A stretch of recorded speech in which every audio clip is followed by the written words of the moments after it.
Bismillahirrahmanirrahim. Assalamualaikum warahmatullahi wabarakatuh. Bismillah, alhamdulillah, wassalatu wassalamu ala rasulillah.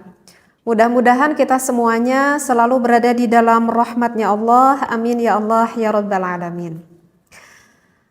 Kali ini saya ingin membahas, ada yang bertanya kepada saya perihal gaya nih. Perihal gaya, gaya apa yang dia tanyakan itu perihal gaya 69. Dia bertanya apakah hal itu diperbolehkan di dalam fikih ataupun diharamkan.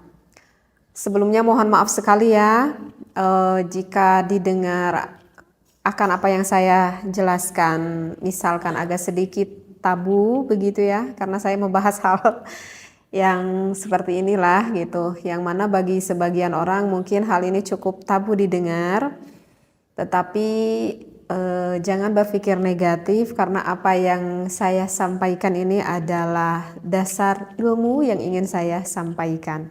Karena apapun itu ya, di dalam beribadah kita itu diatur oleh aturan agama ya, diatur oleh fikih, sehingga tidak ada kehamhaman lagi gitu bagi kita yang belum mengetahui apakah ini diperbolehkan atau tidaknya.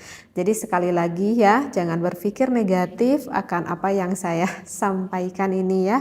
Apalagi kan saya ini wanita gitu ya, seolah mungkin agak kurang pantas lah kalau wanita berbicara hal seperti ini. Nah, jadi ada yang bertanya sekali lagi kepada saya, apakah diperbolehkan di dalam Islam jika suami istri itu melakukan hubungan seksualitas dengan menggunakan gaya 69? Jika yang udah berumah tangga lama mungkin udah pada paham ya apa itu gaya 69. Tapi jika ada yang belum paham, misalkan ada yang belum paham gaya 69 itu gimana sih gitu. Misalkan yang baru nikah gitu yang belum paham. Jadi gaya 69 itu adalah posisi sang suaminya di bawah tuh biasanya bahwa suaminya di bawah dan posisi sang istrinya itu di atas. Tapi tidak seperti itu juga sih terkadang. Jadi intinya dari gaya 69 itu adalah apakah boleh sang suami itu maaf-maaf sampai menjilati ataupun menghisap klitoris sang istrinya, dan ketika melakukan hubungan itu sebaliknya sang istri pun maaf sekali ya dengan bahasa yang saya sampaikan sampai mengulum Mr. P suaminya. Nah, itu adalah yang dikatakan dengan gaya 69. Jadi saling mencium, saling menghisap, saling menjilat di area vitalnya lah istilahnya seperti itu.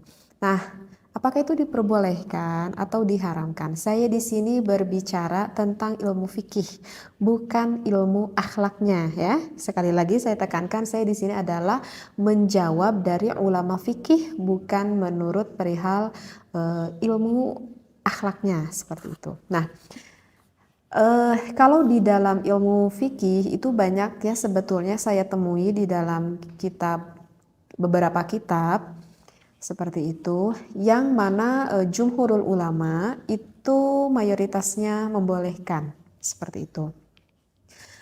Dalil Al-Qur'annya kenapa dibolehkan tertera ada di dalam surat Al-Baqarah ya, pada ayat 223.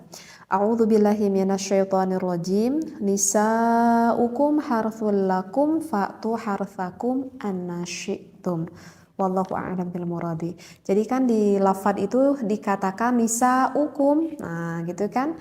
Wanita ataupun istri kamu itu adalah harthul lakum, adalah sawah ladang bagimu. Artinya sawah ladang suami. Fa'tu, maka datangilah gitu ya. Harthakum, ladangmu itu annasyitum. Nah, di sana itu ada lafad annasyitum.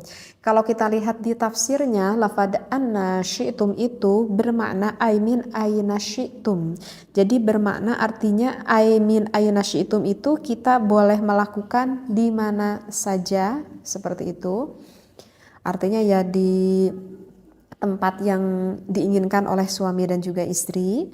Kemudian wa mata syi'tum, maknanya itu adalah wa mata syi'tum, kapan saja jika suami dan istri menghendaki boleh dilakukan. Kemudian kaifa syi'tum, dan nah ini kaifa syi'tum, bagaimana saja sesuai kehendak yang kalian sukai, artinya sesuai kehendak yang disukai oleh istri dan juga suami kamu.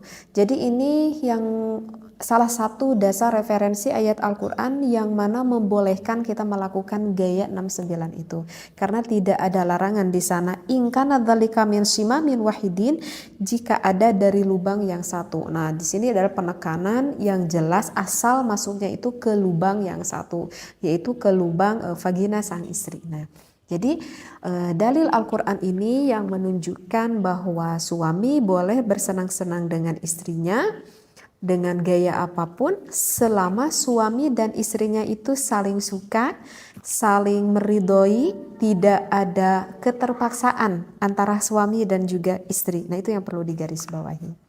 Nah, kemudian saya akan membacakan dari referensi kitabnya ya, barusan dari dalil Al-Quran, sekarang dari referensi kitabnya. Di sini dikatakan wattafaqal fuqaha'u, sepakat nih para ulama ahli fikih ala annal jima'a, atas melakukan jima, yahrumu diharamkan fi halataini, dari kedua keadaan. Ada dua hal yang gak boleh dilakukan berhubungan intim, itu adalah fid duburi, jika suami memasukkan ke lubang belakang ataupun lubang duburnya, wafil haidi, ataupun memasukkan milik suami kepada istrinya ketika istrinya itu sedang berada di dalam keadaan haid. Nah, itu juga yang diharamkan ya, udah jumhurul ulama, itu udah sepakat seluruh ulama. Wa amma masiwahuma, wa amma dan adapun sesuatu masiwahuma selain dari keadaan dua tadi, yaitu yang dubur dan juga haid, faqad ikhtalafu fihi, maka sesungguhnya itu berbeda pendapat ulama. Oleh karena itu kan saya katakan ini adalah menurut pandangan ilmu fikih, bukan menurut pandangan ilmu akhlak. Faqad qala asy-Syaikh Zainuddin bin Abdul Aziz Al-Malibari fi Fathul Mu'in, berkata asy-Syaikh Zainuddin bin Abdul Aziz Al-Malibari di dalam kitab Fathul Mu'in. Di sana kalau para santri ini udah populer kitab Fathul Mu'in ya. Jadi itu kitab fikih yang banyak sekali dipelajari di pesantren-pesantren. Nah, bagi yang pernah ngaji kitab Fathul Mu'in, di sana kita akan menemui faslun fil kafaah ya. Di sana kita akan menemui faslun fil kafaah, bisa dibuka lagi referensi kitabnya. Kemudian kita lihat agak ke bawahnya itu ada tatimatun ya. Ada tatimatun, di sini ada pembahasan yang mengatakan seperti ini. Jadi di dalam tatimatun itu yang membahas fi bayani ba'di adabin nikah ya, di dalam menjelaskan sebagian adab-adaban tentang nikah. Nah, ada yang dikatakan oleh Syekh Zainuddin, referensinya seperti ini. Ya juzu, diperbolehkan li zauji, bagi suami, kullu tamattu'in, boleh sang suami bersenang-senang ya, boleh suami bersenang-senang minha, dari istrinya, bima siwa halqati duburiha, selain ataupun kecuali dengan sesuatu yang berada di lubang duburnya, lubang dubur sang istri, dari lubang belakang. Nah, itu nggak boleh. Walau bimasyi badriha, nah kecuali nih walau bimasyi badriha, yang diperbolehkan itu walaupun sang suaminya itu sampai menghisap klitoris sang istrinya. Nah, jadi di dalam kitab Fathul Mu'in yang berkata Syekh Zainuddin bin Abdul Aziz, di sana dikatakan hukumnya diperbolehkan sang suami menghisap klitoris sang istrinya. Nah, begitu juga sebaliknya, sang istri juga diperbolehkan untuk mengulum milik sang suaminya yang kita kenal dengan gaya 69 ini gitu ya. Nah, jadi bagi sang suami ataupun sang istri, jika hal itu memang dianggap diperlukan dan saling menyukai, maka tak perlu ada keraguan kalau berbicara di dalam ilmu fikih, ulama di dalam mazhab Imam Syafi'i memperbolehkannya. Dengan syarat sang istri dan juga sang suami saling suka ya, saling meridhoi seperti itu. Kalau misalkan istrinya nggak mau gitu, kalau misalkan pengantin baru gitu ya, itu kemungkinan kebanyakan para istri tuh nggak mau gitu ya, karena mungkin agak jijik juga gitu ya, dan merupakan hal yang sangat di luar bayangan mungkin, sehingga nggak mau melakukan hal itu. Nah, tetapi kalau misalkan dengan berjalannya waktu dengan sedikit suami merayu-merayu begitu ya, kebanyakan sih wanita tidak akan merasa keberatan sih seperti itu. Nah, saya tidak tahu ya bagaimana yang dirasakan oleh suami dan juga istri Anda di rumah gitu ya. Cuman kebanyakan gitu kalau saya dengar-dengar gitu seperti itu. Eh, Cuman sih yang perlu diingat ya di dalam berbagai gaya gitu ya. Di dalam berbagai gaya ini sih sebetulnya ya memang tidak perlu diajarkan juga ya. Maksudnya tak perlu diajarkan karena dengan instingnya nanti suami istri juga sih apa itu akan memahami apa yang dia inginkan sebetulnya. Jadi yang ingin saya titik beratkan di sini itu adalah bukan gayanya itu sih sebetulnya, tetapi hukumnya itu apakah diperbolehkan atau tidaknya. Jadi yang ingin saya sampaikan bukan gayanya, tetapi hukumnya. Nah, kalau bertanya hukumnya di dalam fikih ya diperbolehkan. Dan harus diingat ya, wahai para suami dan juga istri, di dalam melakukan berhubungan seksualitas itu merupakan ibadah ya, itu merupakan ibadah bahkan yang besar sekali pahalanya. Jangan dikira ini bukan ibadah, ini adalah suatu ibadah yang besar sekali pahalanya dan banyak sekali kemanfaatannya. Yang namanya ibadah pasti itu akan diawali dengan yang baik, akan diakhiri dengan yang baik dan dilakukannya pun dengan yang baik pula. Kenapa saya berkata seperti ini? Udah saya terangkan barusan ya bahwa untuk gaya-gaya hal seperti ini sebetulnya tidak perlu diajarkan gitu ya. Artinya yang baik ini adalah jangan sampai kita mengetahui akan posisi ini, gaya ini dari sesuatu yang diharamkan oleh Allah. Misalkan nih biar takut ada yang gak paham. Misalkan pasangan suami istri mengetahui hal ini itu bukan dari instingnya ataupun bukan dari keinginan sang istrinya misalkan.